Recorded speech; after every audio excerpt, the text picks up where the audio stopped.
तो भारत ने एक बहुत बड़ा सपना देखा था बैटरी मैन्युफैक्चरिंग का ग्लोबल किंग बनने का।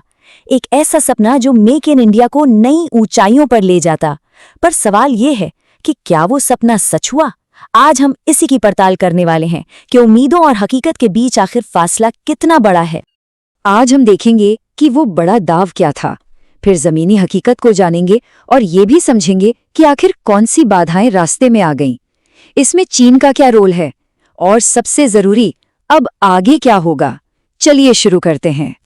तो बात शुरू होती है साल 2022 से। उस वक्त भारत ने अपनी एनर्जी की जरूरतों के लिए आत्मनिर्भर बनने की दिशा में एक बहुत ही महत्वाकांक्षी ऐलान किया था।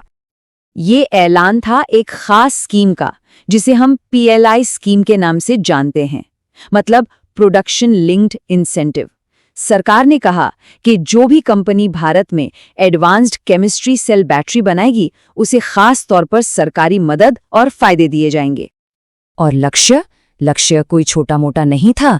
टारगेट था पूरे 50 गीगावाट घंटे की मैन्युफैक्चरिंग कैपेसिटी देश में ही तैयार करने का। जी हां, 50 गीगावाट्स, ये एक बहुत बड़ा नंबर है। अब इतने बड़े सपने के लिए पैसा भी बड़ा लगना था, तो सरकार ने भी अपना खजाना खोल दिया। 18,100 करोड़ रुपए का भारी भरकम इंसेंटिव पैकेज रखा गया, ताकि देश विदेश के बड़े बड़े खिलाड़ी इस रेस में शामिल हों।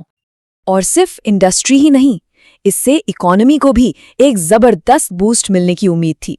अनुमान था कि इस एक योजना से 10 लाख से भी ज्यादा नई नौकरियां पैदा होंगी।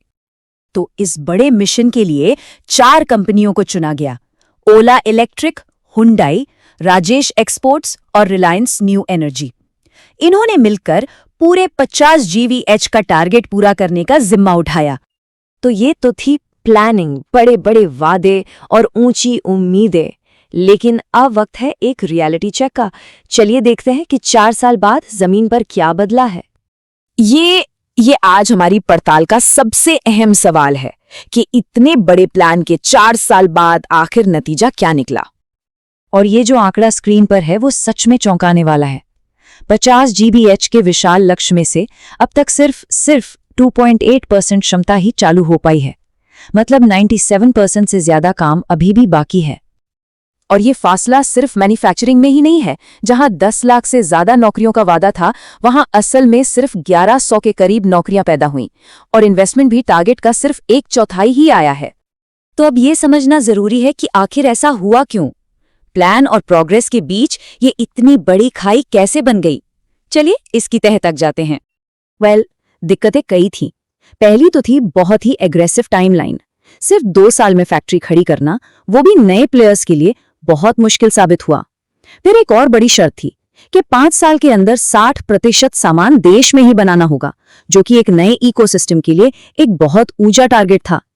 और तो और कुछ ऐसी कंपनियों को भी ये जिम्मेदारी मिली जिनका बैटरी बनाने से कोई पुराना अनुभव ही नहीं था।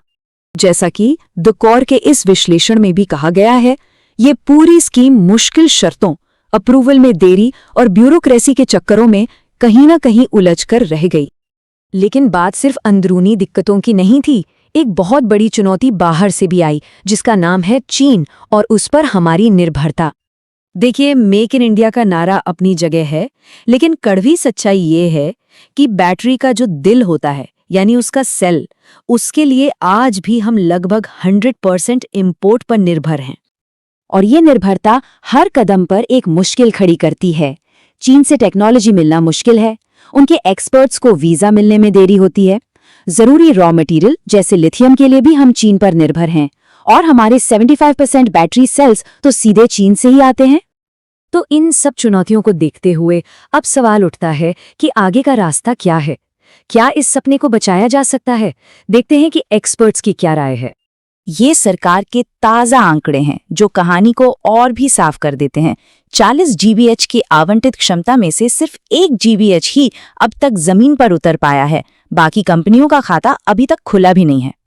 तो अब इस गाड़ी को वापस पटरी पर लाने के लिए एक्सपर्ट्स कुछ ठोस कदम सुझा रहे हैं। जैसे कंपनियों को काम पूरा करने के लिए और समय दिया जाए, जरूरी खनिजों के लिए एक नेशनल पॉलिसी बने, दुनिया की बड़ी बैटरी कंपनियों को भारत में बुलाया जाए और घरेलू इंडस्ट्री को बचाने के लिए कुछ टैरिफ लगाए जाएं।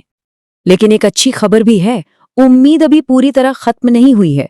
इस पीएलआई स्कीम के बाहर भी टाटा ग्रुप जैसी बड़ी कंपनियां अपनी गीगा फैक्ट्री बना रही हैं, जो एक बहुत ही पॉजिटिव साइन है। तो आखिर में हम इसी सवाल के साथ रुकते हैं, क्या भारत के इस बैटरी वाले सपने को बस एक रीबूट की जरूरत है, या फिर इसे बचाने के लिए एक कंप्लीट रिचार्ज करना पड़ेगा? इसका जवाब तो खैर आने वाला वक्त ही देगा।